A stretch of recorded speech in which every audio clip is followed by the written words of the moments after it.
and apparently it nearly cost them their job.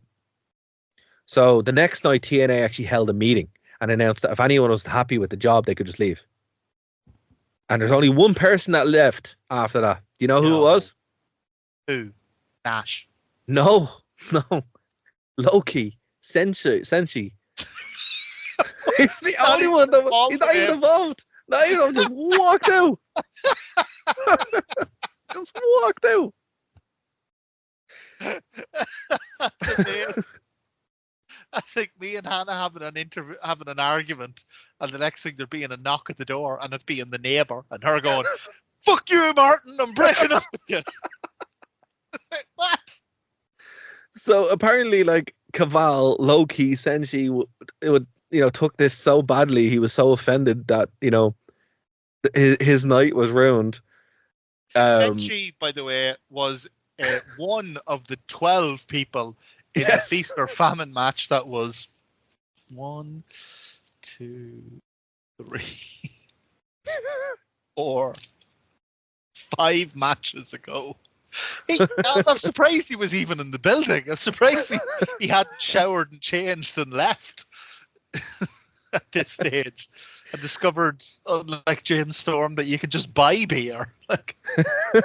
So that is the direct result of this. So Joe apologized because, of course, he did. He apologized for what happened, and Nash obviously was like, "I'm getting paid. I don't care." But yeah, so she's like, "You know what? I don't need this.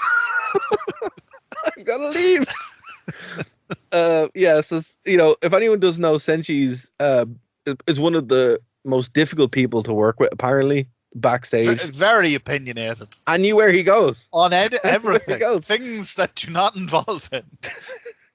Tremendously passionate opinions on them. Yeah, he's the opposite of Kaz, where you never hear anything bad about Kaz.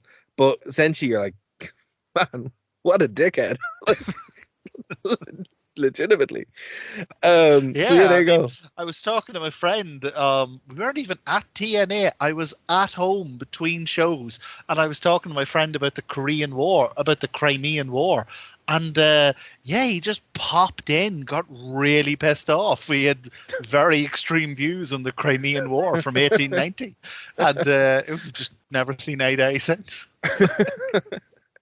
So yeah, there you go. So this was real. This happened. This was like this was not a work.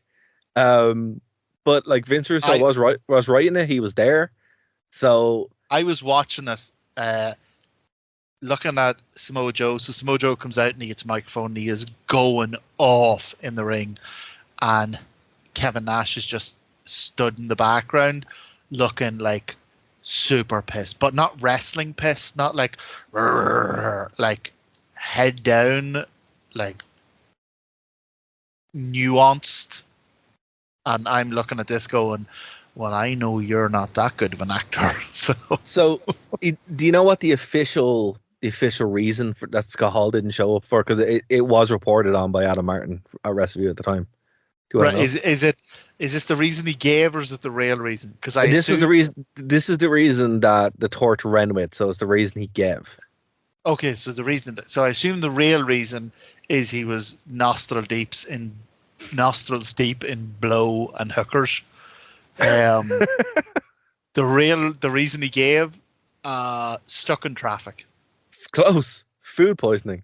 Food poisoning. You actually can get food poisoning from snorting cocaine at a hooker's arse. So I have the actual news report here from the 3rd of December, 2007. According to to a report by the Pro Wrestling Torch, the word making the rounds backstage regarding Scott Hall no showing at the Turning Point pay-per-view last night was he had, quote, food poisoning and couldn't make the show. Considering the circumstances involved, there were some strong negative feelings towards him backstage within TNA for not at least attempting to show up when the company invested time building up the 6-man main event. The food poison was so bad, he couldn't even ring or text or, give my close personal friend Kevin Nash a shout and just say, will you tell them I won't be there? I'm very unwell. I mean, listen, you've worked jobs, I've worked jobs, our current jobs. you can Slack them. I know that didn't exist in 2007, but you could, like, text messages did. You could ring them. Even you work in anything, you need to go ringing. Oh, I'm ringing in sick today, and go get doctors now. I look. I don't buy that. I'm with you, No. Martin. I think that's probably more likely.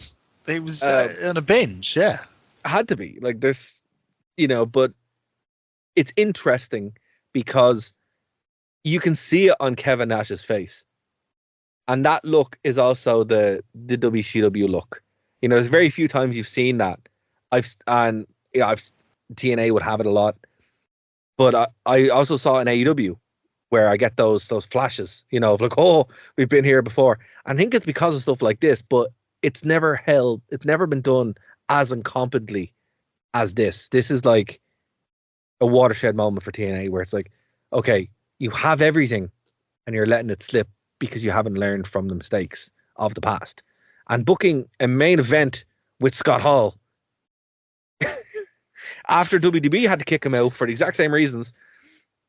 It was Isn't it wild? Mad. The people who keep getting, and like, look, God bless him, he's gone now, and when he was good, he was amazing. But isn't it wild, the people who get second, third, fourth, fifth, seventh, eighth, 12th chances, and the people who get blacklisted for some minor bullshit? Yeah, but then again, it's who you know. I mean, like, look, Scott Hall in 2007 would not have been on any pay-per-view anywhere if it wasn't for Kevin Nash having such sway in TNA. But the real tragedy about this whole thing is, and it is the kind of the annoying part about it. Joe cuts this big promo. Could have been his pipe bomb moment, right? Could have been like the thing that turned him into a huge star. Didn't. He'd already had his moment with the belts. What was the follow up to this? Did he at least then? Yeah, he teamed turn with Nash. He teamed with Nash. Like he teamed with Nash, and they'd go into a feud then. Oh no, that should like think of all the stories that are great stories, but also there's a bit of real life to them. Like Samoa Joe went off script, dropped a pipe bomb live on a pay-per-view about your close personal friend, and now the two of you are at each other's throat. Like, that's believable. So, you buy that. But look, he would win the belt. He'd win the belt again at Lockdown a couple of months later. And to be honest with you, that's the bit where people turned on Joe, because he had one of the worst runs in TNA history with the belt. So the story doesn't have a good ending. Well, it has kind of a good ending because. Well, here's the he had an amazing run as AEW champion. We would get an answer a couple of months later. Do you want to know the answer to why Hall didn't show up? I'm on tenterhooks. Of course, I want to know the answer. So about a year later, Nash in 30th of October. But a year later, when he'd finally come out of his binge. Well, Nash would say it. Hall wouldn't. Nash said that the reason Hall missed the match at Turning Point was that Hall did not believe that Joe was worth the rub. And Nash and Joe would then have would then have a match later in at that Turning Point in 2008 where Nash won.